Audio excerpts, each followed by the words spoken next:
All of us wish to grow. No matter how good we may be as human beings, something within us tells us, I need to be even better.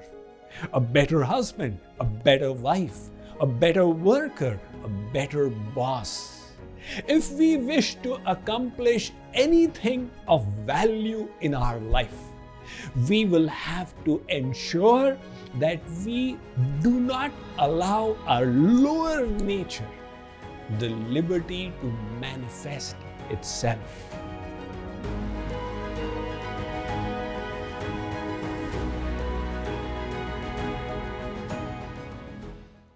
As human beings, we all come into this world possessing two natures. Our lower instincts impel us to harbor unwholesome thoughts and unholy desires, while our superior nature inspires us to embrace noble values and cultivate compassion and kindness for others. Our sovereign duty in life is to cut that lower nature and act out of our superior instincts. Let's take inspiration from the paragon of Indian industry, Ratan Tata. He took over Tata Motors in 1990, when that company was only known as a manufacturer of trucks and buses. Under his leadership, Tata Motors in 1998 launched India's first indigenously designed car, Indica. Initially, the response was lukewarm, and in 1999, people advised him to sell that manufacturing line. Ford Company in USA expressed interest in purchasing it. Ratan Tata flew to Detroit with his board. In the meeting, Bill Ford humiliated him. He said, "You know nothing about the passenger car industry. Why did you get into this line? We are doing you a favor by purchasing it." Ratan Tata was quiet. That evening, he took his board back to New York and then to India. He applied himself to the passenger car industry, and by 2008, Tata Motors was manufacturing some of the best-selling brands in the world. On the other hand, Ford had got into serious trouble and was facing bankruptcy. At that time, Ratan Tata offered to buy their two worst-selling motor cars, Land Rover and Jaguar. Now Bill Ford flew to Mumbai with his board. In the meeting, he said to Ratan Tata, "You are doing us a great favor by purchasing these two." Ratan Tata could have humiliated him back, but he behaved graciously. In 9 years, the clock had turned a full circle, and Tata Motors had humbled the great Ford empire. That is why it is said, the best form of revenge is success. If we wish to accomplish anything of value in our life, we will have to ensure that we do not allow our lower nature the liberty to manifest itself. One donkey was tied to a tree. Maya Devi came and released it. The donkey went to the neighboring farmer's farm and grazed a lot of grass. The neighbor's wife saw the damage and shot the donkey. The donkey's owner saw the dead animal and shot the neighbor's wife. The neighbor saw his dead wife and shot the donkey's owner. The owner's sons came and saw their dead father. They burnt the neighbor's farm and house. A sage came on the spot and asked Maya Devi, "What did you do here?" Maya Devi said, "Nothing. All I did was release the donkey." We too have within us the animals of anger, greed, desire, etc. We must ensure that they do not raise their heads. That is why it is said, forgiveness is a gift we offer to ourselves first and then to others. Like I said, if we wish to lead a life of purpose, we must ensure we suppress our lower nature.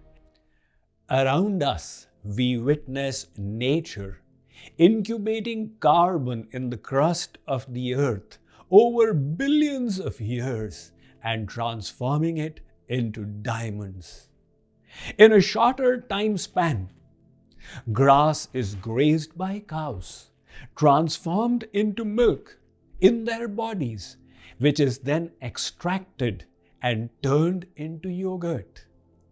That yogurt is churned to extract butter, from which then comes ghee, which is offered on the sacred altar to the Lord as a symbol of purity. However, the creation of ghee or diamonds is not the highest purpose of nature, rather the incubation of souls to the ultimate perfection.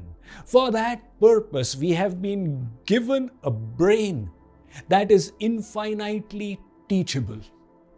To prove this, a Hungarian scientist in the 1960s, Laszlo Polgar, he propounded that any normal child with proper upbringing can be made a genius.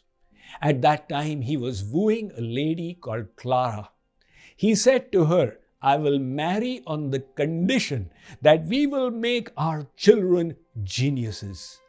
The brave lady agreed.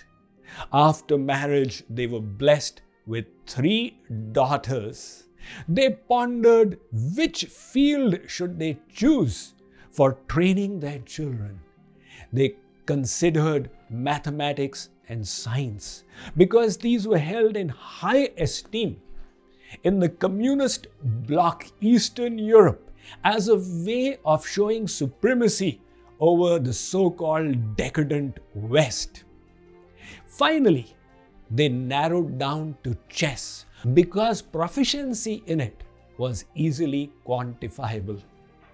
Their experiment soon bore fruit when their first daughter, Susan, won the Budapest Under-11 Chess Championship for girls while she was only 4 years old. At the age of 15, she became the world chess champion and the 3rd women's grandmaster ever. The previous 2 had received honorary grandmasters titles merely because they were world chess champions amongst the women. In those days, women chess players were looked down upon as so-called second-class citizens. The second of the Polgar sisters was Sophia. At the age of 14, she entered a chess competition in Rome, where others participating were accomplished grandmasters. She defeated 8 of them and drew with the 9th in an event that has gone down in chess history as the sack of Rome. She went on to become the 6th best women's player in the world. But from the perspective of the Polgar sisters, she was a bit of a slacker. The crown jewel was the third Judith, who at the age of 15 became the youngest grandmaster amongst men and women.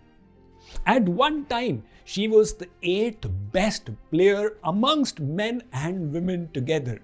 She continued to reign as the best women's player in the world for 25 years when she finally chose to retire in 2014.